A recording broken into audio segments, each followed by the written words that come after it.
whole of this area here can be sluggish for people. They can sort of feel as though they have over imbibed in alcohol, fatty food, generally just overdone it, as it were. And they can feel as though their whole system just needs a good clear out, if anyone's ever been in that situation. And you all know hacking, and you all know your contraindication to hacking is not to hack on top of bony surfaces. Absolutely. But what we're going to be doing here is more, not as a vigorous hack as what you would do perhaps on somebody's upper thigh or buttock, but you just do it single-handed.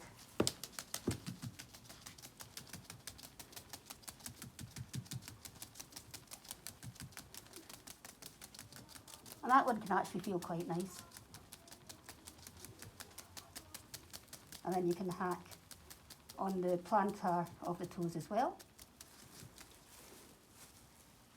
Where you've got your spinal cord, very gentle hacking.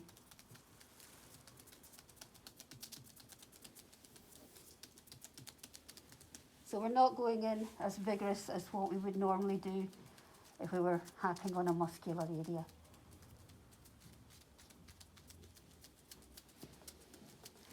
And that one again can feel quite nice when somebody just feels that sort of no energy way and full of whatever it is that needs to come out of their system.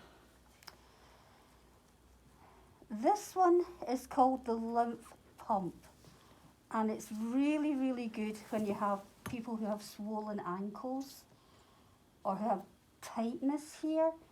So when you press, it does come back to a normal colour within 10 seconds. But you know, you just know it's slightly puffy, slightly feeling that wee bit thick. Or if you've got people with real swollen ankles, it really does move the lymph quite well. So I'll show it on both feet so you can see. So you have 2 fingers just beyond the metatarsophalangeal joint. You separate the big toe or the great toe from the second toe, and then you have your thumb on that metatarsophalangeal joint.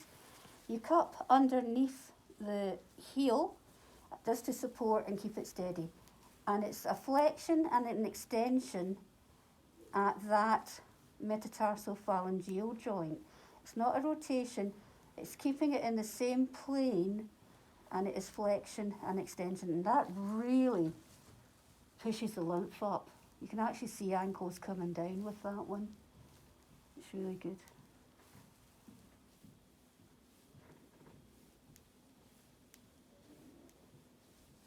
You find out your clicky wrists as well.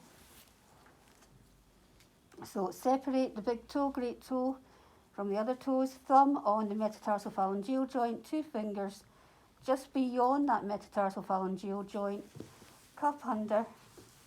So it's your outside hand that is doing the flexion and extension at that point.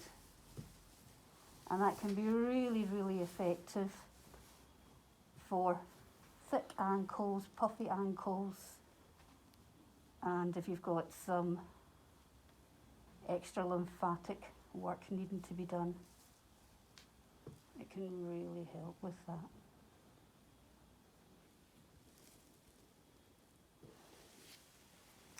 Going along the same lines as someone feeling a bit and sluggish and just needing to have a huge big wake-up call.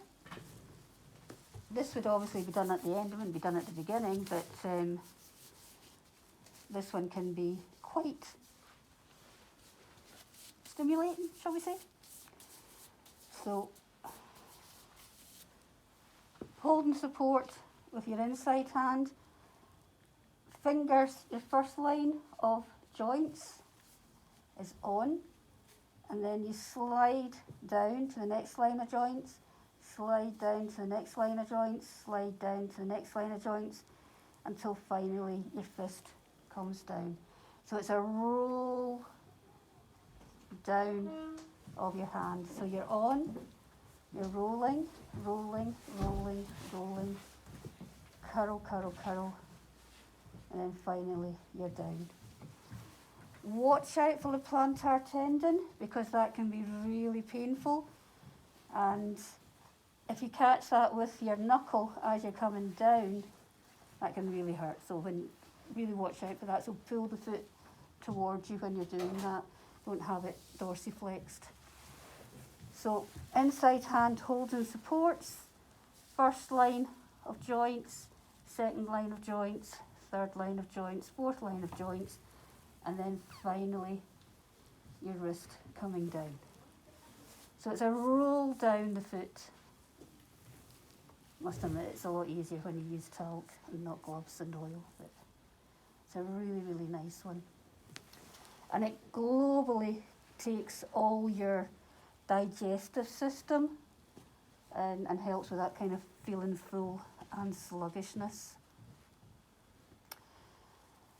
Any particular organ that you have on the body can be worked individually and cross-hatched. So if we were taking the ascending colon, transverse colon, descending colon, back to the anus, then that can be worked all individually. And what you're doing is you would horizontal work, vertically work, and then your diagonal. And then you can just work that little bit horizontal, vertical, and then your diagonal. Do the same for your transverse, same for your transverse, same for your descending, same for your sigmoid, and back to the anus.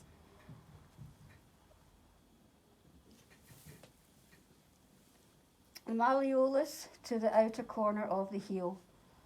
Place your ring finger at the outer corner of the heel, your index finger on the malleolus, and where your second finger falls down into a natural dip on the outer quadrant, that tends to be where the ovary is. So then you can roll the foot onto that finger, or you can roll the finger onto the foot for your pointing.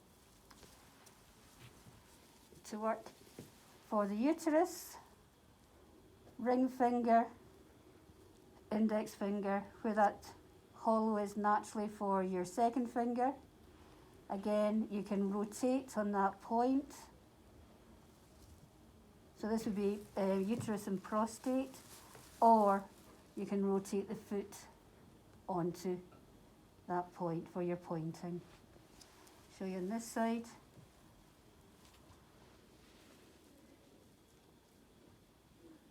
Or you rotate the foot on.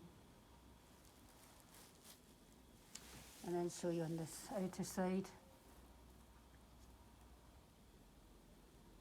Or you rotate the foot on. Okay, so that's just a few more little techniques into your repertoire for just now. So